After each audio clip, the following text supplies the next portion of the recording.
difference between approaching Krishna and the Devatas raises two questions. The first question is that uh, you are saying that the anybody who approaches Krishna out of fear, out of hatred, out of lust and all these kind of things, they'll all get purified, and many people have got purified in the past. So who are the people who have achieved purity like this? Who are the people who have achieved liberation from the cycle of birth and death like this? Are there any example? You are claiming Bhavastad Gatim Gata, but how many such people are there? This is the first question that rises. Bhagavatam immediately answers them, giving the examples for each of these categories. The Bhagavatam says, Gopyah Kama, Bhayad Kamso, Dveshad Chaidyadayo Nripaha, Sambandad Vrishnaya, Snehad Yuyam, Cha Vayam Bhaktya Vibho. Actually, these two verses are spoken by Narada Muni to Yudhishthira Maharaj during their conversation. And because Narada Muni is speaking to Yudhishthira Maharaj, he addressed Yudhishthira Maharaj as Vibho. Vibho means somebody who is very powerful. He was referring to Yudhishthira Maharaj as Vibhu because he had become the emperor of the whole world. Therefore, he addressed him as Vibhu.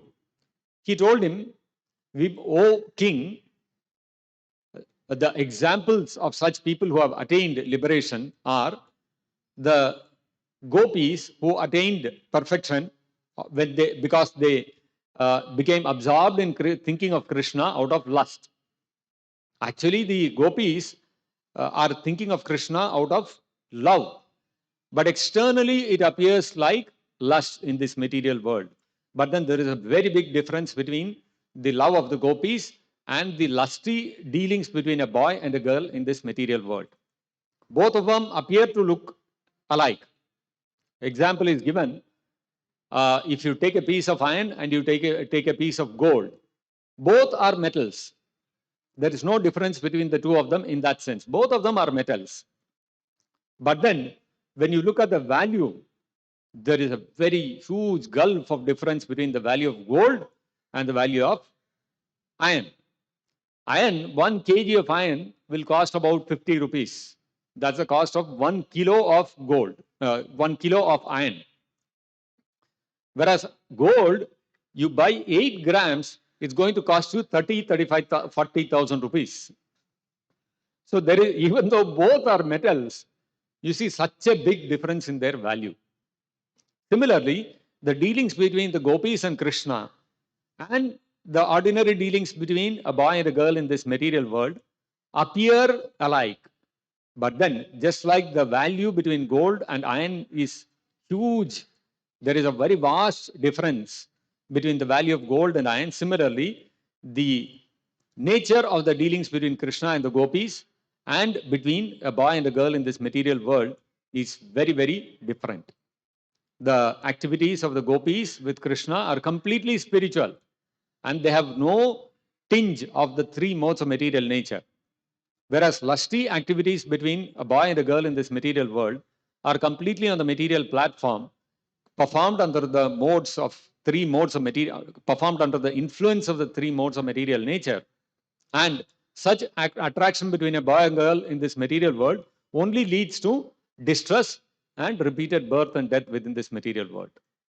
But still, externally it looks like the lusty dealings between a boy and a girl. And hence, the example is given that Gopyah Kamat, the gopis approached Krishna out of love and they attained perfection. And then Bhayad Kamsaha, Kamsa was always living in fear of Krishna. While eating, while sleeping, while drinking, while doing any activity, he was constantly thinking, oh, there is one person who is going to be born, who is going to be my death. He is going to be the cause of my death. How can I become free from the cause of my death? How to ensure that I'm not killed by this person? That was his constant absorption. And he was constantly thinking of Krishna as the cause of his death. So he was totally in fear. Kamsa, therefore, absorbed his mind in Krishna out of fear. Bhayad, Kamso. And then, Dveshad, Chaidyadeo Nirpaha. Chaidya, the king of Chedi, Shishupala, he absorbed his mind in Krishna. He was constantly thinking of Krishna out of dvesha, out of hatred, out of envy. Look at this Krishna. He took away Rukmini Devi from me. He did this, he did that. How did he become king? In the Rajasuya Yajna, all the rishis and everybody are making Krishna the topmost personality. How is this? How is this possible? How can I tolerate this? He was constantly thinking of Krishna out of dvesha, out of hatred, even though he was Krishna's relative. And just by that dvesha, even kings like Shishupala, Dantavakra, all these kings also attained perfection. And then Sambandhat, Vrishnaya, all the Yadu, all the Yadavas, the members of the Yadu dynasty, they all had familial relationship with Krishna. Oh, Krishna is my cousin. Oh, Krishna is my nephew. Krishna is my uncle. Krishna is my this. Krishna is my that. So, because of that familial bondage, familial relationship, there is always a certain kind of loving relationship which exists with all our relatives. By simply developing that kind of relationship, all the Yadavas also attain perfection. And then Snehad Yuyam. Narada Muni is telling you all, he is referring to Yudhishthira Maharaj and the Pandavas. He is saying you all have attained perfection by Sneha, by dealing with Krishna in an affectionate way. Like a friend, like a younger brother, they were all very affectionate towards Krishna. The Pandavas were always affectionate to Krishna. And by this, they attained perfection.